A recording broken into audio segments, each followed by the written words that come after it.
Well, here's Jen now. I've just asked her to come down and hold the camera while I dig up some of these Jerusalem artichokes. This is our autumn garden. She's dressed for the occasion, look at her there. Now, Dale, what I want you to do is just carry on from here. I'm going to dig a few, just put your hand through there. I'm going to dig a few of these artichokes up. Okay. And so just keep your eye on the screen. Where's the artichokes? Here. Okay. But you're going to look at me digging them and everything else. Okay, so what I want to point out firstly is... No! What I want to point out firstly is down here, that throws the whole film out. People have got to turn their head sideways and look at the video. Ah, okay. Now, just zoom in down here, Jen, and look at this. See how these artichokes have been munched off? Oh, yeah. They've all been munched off, right, by the wombats. Shit. Now, I had bush rats down here. Yeah. They were digging under this one. Yeah. And they were actually eating away all the artichokes that were under the ground. So I think it's wise to dig them up, put them in the dark cupboard, and I'll leave a few in there for the coming season so that it'll regenerate itself. So just shining on here, Jen, we'll just have a look at what we got under here as we dig it up. Okay. So here's a root of artichokes. Oh, beautiful. Look at these, Jerusalem artichokes. Wow, Grant. Look at these, and these are fantastic. Fantastic. And so, you see the one that's been chewed away there by the wombats that were on the surface? Yeah. The wombats come around here every night, they chew away, right? But we'll clean that off with a knife. Yeah. But look at these beautiful artichokes, right? Yeah. Jerusalem artichokes, and they're ideal. Yeah. They grow in most conditions. Yeah. They like a little bit of fertiliser, but not too much. Mm-hmm. And they can store away in a dark cupboard for a month or two. All right. But you can actually eat them, just eat one or two, you know, in a meal or whatever, add them in. Yeah. And I'm going to be leaving... Will you boil them? You boil them or you can bake them. Look at that, beautiful. I'll plant that in a minute. Yep. See, I'll leave a few little ones in here. But this is enormous. It's enormous. The quantity. The quantities. Look at that, they're all under here. Oh, look at this. Goodness. Yes. They're all under Thank here. Goodness, they haven't been able to. They haven't got them all yet. The rats and the wombats. It's high time that you got into it, huh? Well, I'll dig them out now while I got them. Yeah. And they're mature. I mean, these Jerusalem artichoke plants, they grew 10 foot tall. They grew about 10 foot tall. At the height of the season, they were right up here with the yellow flowers on the top, and I knew there was something going on underneath, and I never knew quite what was going on. But we've been eating them off and on just for a little bit of time now. But I've got right down to here, Jen. Gosh, we've got right down to here. We need another Jen, bucket. we've got right down to here. I know, Jen, we've got right down to here.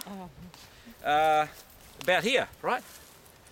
Of artichokes, and there's about, what, 10 foot patch. And so, look, they're all in amongst here. Look, I'll just dig one up from this end. They're all in amongst here. Look at them. Look at them. Jerusalem artichokes. We need some more buckets. But, you know, I don't want the wombats and the bush rats to get them. One of the cardboard boxes would do? Get a cardboard box, put them in the dark somewhere, and carry on from there. Yep. So thanks, Jen, for filming that. And I just want to show a bit more about our garden here. There's a bit of garden that we've been covering with mulch. Oh, there's Jen, trying to escape. So it's like get a box. Jen's going to get a box. But I've been planting in here garlic, a bit of silver beet. I dug this patch here, just laying dormant at the moment. I might put some stuff in a bit later, a later stage. But I've been busy transplanting these seedlings here. You know, we've got like cabbage and silver beet seedlings just naturally raising up in the garden here. There goes that 7-year hot chilli. And if you look under here, there are heaps. There are heaps of hot chilies in here. They're just everywhere. Heaps of hot chilies. There's hundreds of them. And I'll trim this back during the winter when it dies off a little bit. But they're all over. This little arch here, I grew cucumbers up there during the spring and the summer. I'll leave the archway there. Be handy again. I'll just dig around. Some of these artichokes have sprung up again. We had artichokes on those. These are another kind of artichoke. We had artichokes on these last summer, but they're growing up again. Here I have garlic. The beautiful Russian garlic, the big purple bulbs of garlic, starting to grow up here. I've planted some more Spanish garlic over there, and I just bought some Argentinian garlic, which I'm going to give a try. Right along here, I've put onions. You can't see them that very well because they're still very small, but I'll just zoom in on one or two. And there's some onions growing up in here. There's onions. I found the solution was to lay the mulch down over a prepared soil and then make a little gap and plant the seedlings in. I've got stuff all around here, onions, etc, etc. I've got cabbages coming up, silver beet coming up along here. Right around here I've been putting in some winter greens. Well, I've got all these greens here that are still growing, very edible in the pot, very tasty. We've got these big Russian radishes. Look at this fella. There's a big Russian radish in there. I showed one on a photo earlier on. They're beautiful, even when they're that big. Here's another big one in here. Look at the size of this fella. I mean, can you see it? I don't know whether you can see it in there. There we go. The size of this fella in here, he's about 7 inches across. That's about 7 inches across. Black radish, Russian. All in here. And we've got kale coming up everywhere. Different kinds of kale. Different kind of radishes. They're growing well in this damp, cloudy climate here in Gembrook. We've got beans here. We're gathering the beans off these here. We're gathering them for seed at the moment. We've eaten them during the season. Beautiful taste. We've got this big Brussels sprout. It's right up to my midriff. It's right up to my waist. And there's Brussels sprouts growing in on here. Look at them, all the way down, all the way down, all the way down. This is a giant cauliflower plant. It's probably up to my chest. The leaves are up to my chest. Massive. These are, I showed on an earlier video, silver beet, cabbages, broccoli, a few herbs in here, a few onions, silver beet, beetroot. They're all coming up in here. They're all coming up, and the garden's full of herbs. You know, we've got parsley.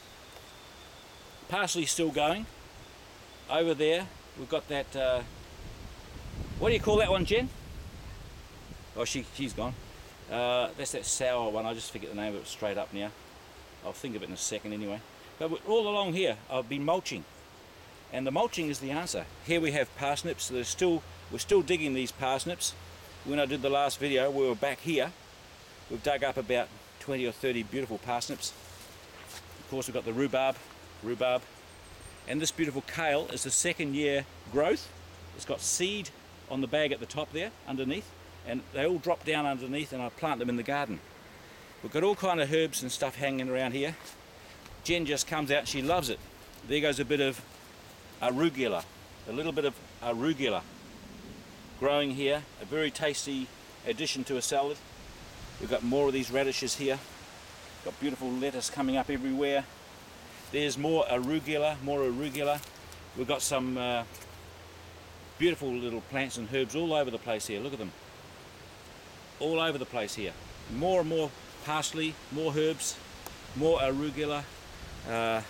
We had all herbs in here that are starting to die off now. We've gathered a few seeds, and of course the whole garden is in that stage of dormancy where everything's being harvested at this time. And here's Jen, just arrived with a big box. Now, do you want it to close or leave it open? Oh, well, so we can open it after, so we can close it and keep it dark. Yeah, and we'll put it away in the shed, and we'll go into it from time to time and just eat them, eat them as we need them. Yeah. It's a beautiful source of food Shall I put them in? to grow. Yeah, put them in there, Jen. And I'm going to dig those up. I wouldn't be surprised if we have 40 or 50 kilos in there. Yeah. 40 or 50 kilos, and of course, as the ground is being prepared for the next season, there'll be a lot of little ones in there, a lot of little A bit damp, thank God. little roots. Oh, that'll dry if we leave it in the dry up there, Yeah. then, Jen. The little roots will grow up again. I'll put a bit of manure on top. I'll mulch it over, and next year I expect to see a lot more grow up in there. So that's just a little bit about our autumn garden. There goes those beautiful cauliflower over there. The sun is over there, Jen. Yeah, look at it, it's shining up. Not very often we get sunshine around Gembrook with the global dimming. Yeah, pretty with the pink tree over there. The pink tree in the background. Yeah, that's right. And we've got another tree over here, Yeah, it's which gorgeous. is, you know, starting to lose its leaves now. Yeah. But the autumn leaves are all about. Look at this. The browny one and the yellow. All over there. Beautiful. The autumn leaves are all around. In actual fact, I think over the back It's a lovely season. we might even have. You might be able to see the chestnut tree over the top of the shade house. The two chestnut trees over there. you see. Now it's a beautiful time of year. It's a good time to get into the garden and actually do some preparations for the coming season. Mulching down, digging through, putting a bit of manure in, preparing the ground. And we're going to have a lot of winter veggies, cabbages, silver beet, onions, all sorts of things growing up over this cooler time. So anyway, that's my autumn garden. It's been good to report and show you a few things that are happening around here in Gembrook. Over and out.